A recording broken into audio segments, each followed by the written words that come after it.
جن کو شہید کرنے والے یہ سمجھتے ہیں کہ ہم نے ان سے کچھ چھین لیا، لیکن شہادت ایک ایسا رتبہ ہے جس کی دیت پہلے دی جاتی ہے اور جان بعد میں لی جاتی ہے۔ اللہ تعالیٰ نے وعدہ کیا ہے شہید کے ساتھ کہ اس کے خون کا قطرہ زمین پر بعد میں گرے گا، اور اس کی دیت رب کا دیدار ہے۔ اس کائنات میں سب سے قیمتی چیز ہمارے رب کا دیدار ہے، تو وہ دیدار کہ جس کے بارے میں میرے آقا مولا صلی اللہ علیہ وسلم نے فرمایا میں نے سب کے احسان اتار دیے، صدیق کا احسان باقی ہے۔ اور قیامت والے دن اللہ اولین و آخرین کو جمع کرے گا، اور سب کو جب جمع فرمائے گا اور سب کو دیدار کروائے گا، جب سب دیدار کر لیں گے پھر سب کو بھیج دے گا، پھر صدیق کو اکیلے بلائے گا۔ تو یہ ہے دیت شہید کی کہ صدیق اکبر نے جو اسلام پر احسان کیے، ان احسانوں کا جو بدلہ ہے وہ اللہ اپنے دیدار کے ذریعے دے گا۔ لیکن جو شہید ہوتا ہے، رب فرماتا ہے تیرا خون کا قطرہ زمین پر بعد میں گرے گا، اس کی دیت میں اپنے دیدار کی صورت میں پہلے عطا کروں گا۔ یہ ہے شہید، اور شہید کی قدر و منزلت تو ویسے ہی بڑی ہے۔ اور وہ ہم جب مذاکرات کے لیے اکٹھے ہوئے تو میں شاہ صاحب کو کہا، میں نے کہا شاہ صاحب جیل میں بڑا کچھ پڑا ہے، لیکن سچی بات کہوں کہ ایک رند کی شیر نے مجھے ہلا کر رکھ دیا ہے۔ تو شاہ صاحب کہنے لگے وہ کون سا؟ میں نے کہا وہ، اس نے کہا کہ جان جو بھی فدائی دیتا ہے تیرے مکھڑے کی منہ دکھائی دیتا ہے۔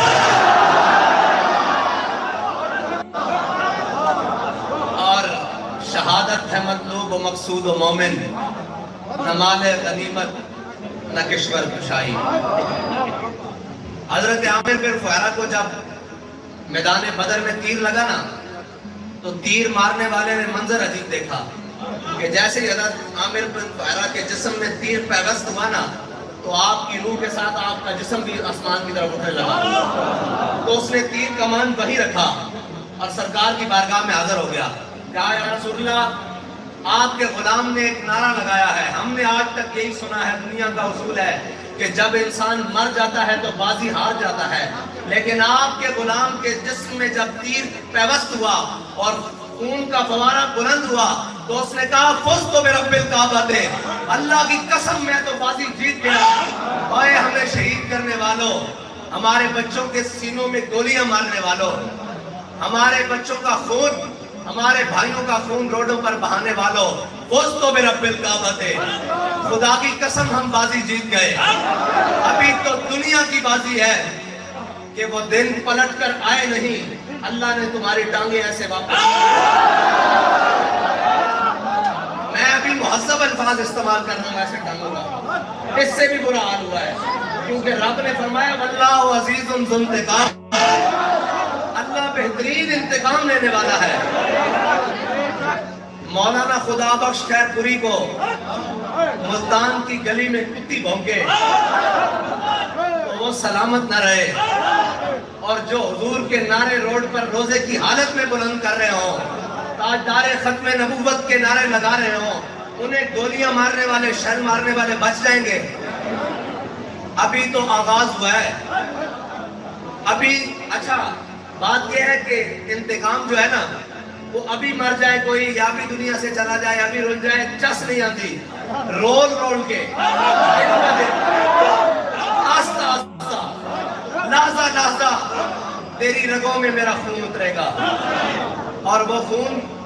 سچی بات ہے، میں ذاتی طور پر تو ملک عامر بھائی کو، شہید کو نہیں جانتا تھا، لیکن آج دنیا جانتی ہے۔ اس کی وجہ ہے کہ انہوں نے حضور کے نام پر جان قربان کی۔ اور یہ وہ رشتہ ہے جو رشتہ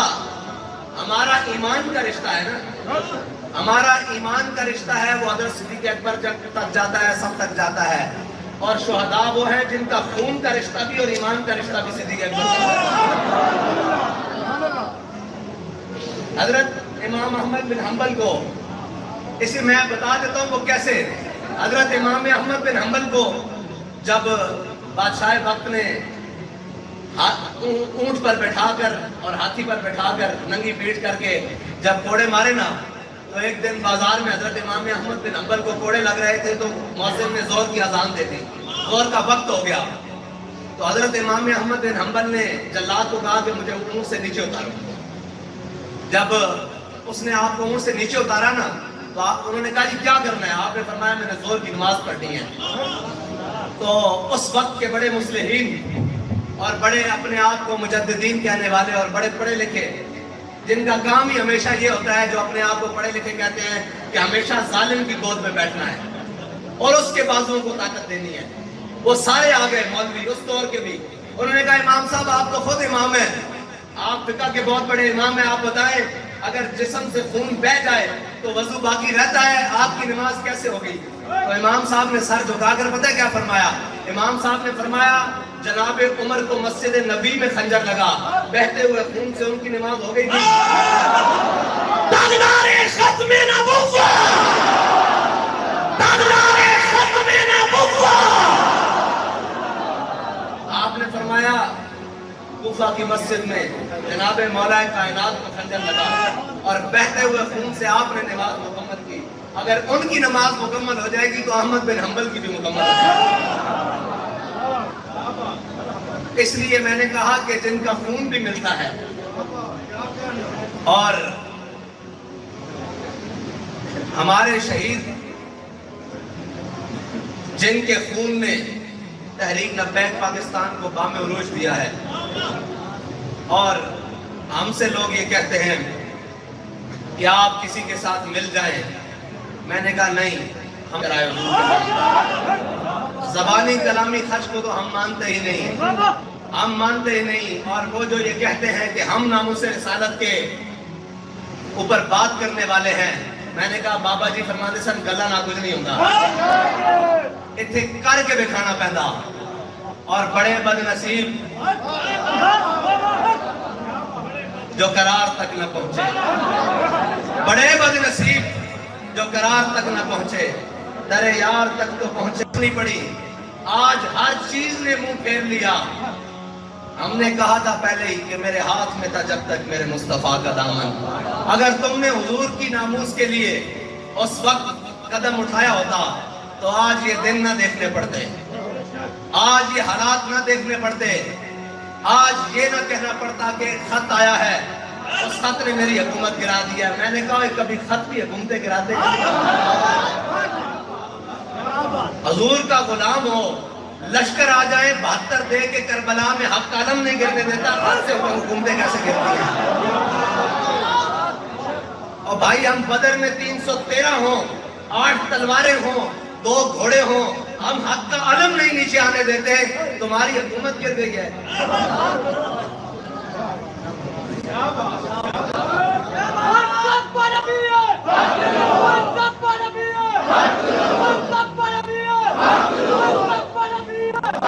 ہماری تو تاریخ یہ ہے کہ جب ہمیں خط آئے یا ہم نے خط لکھے، ہمارے خطوں سے تو نیل چل پڑتا ہے. اور اگر ہمیں خط آ جائے تو ہم یہ نہیں کہتے کہ میں اس کو دکھاؤں گا بھی نہیں، میں اس کو دکھاؤں گا بھی نہیں، وہ بہت بڑی ذمہ داری ہے مجھ پر. بلکہ حضرت یوسف بن تاشفین کو جب خط آیا تو آپ نے اپنے مشیر سے کہا اس کا جواب لکھو. تو انہوں نے بڑا 2-3 صفحوں کا لمبا جواب لکھا کہ اس نے الفانسو نے خط میں لکھا تھا کہ اگر آسمان کے فرشتے بھی تمہاری نصرت کو ادھر آئیں، تمہاری مدد کو ادھر آئیں، تو میں تمہیں شکست دے دوں گا، تمہاری بچت نہیں ہوگی، تمہارا میں قیمہ کر کے رکھ دوں گا، تمہیں میں 2 پہاڑوں کے پارٹ میں پیس کر رکھ دوں گا. تو حضرت یوسف بن تاشفین نے اپنے مشیر سے کہا کہ اس دن فضول باتوں کا جواب تم دے دو. لیکن بات یہ ہے کہ